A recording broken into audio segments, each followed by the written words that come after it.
Выпускникам проекта «Стажера» вручили дипломы. Теперь они без 5 минут управленца. За время обучения каждый получил опыт работы в системе исполнительной власти. Выпускников поздравила зампредседателя правительства Коми Галина Габушева. По словам вице-премьера, привлечение на госслужбу выпускников вузов – одна из ключевых задач в области кадровой политики региона.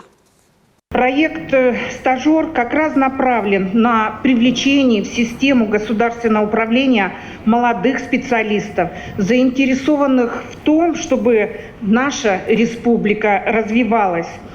В ходе реализации проекта стажерам дается возможность познакомиться с деятельностью органов власти, изучить специфику их работы и, главное, получить бесценный опыт деятельности в системе исполнительной власти и оценить свои силы.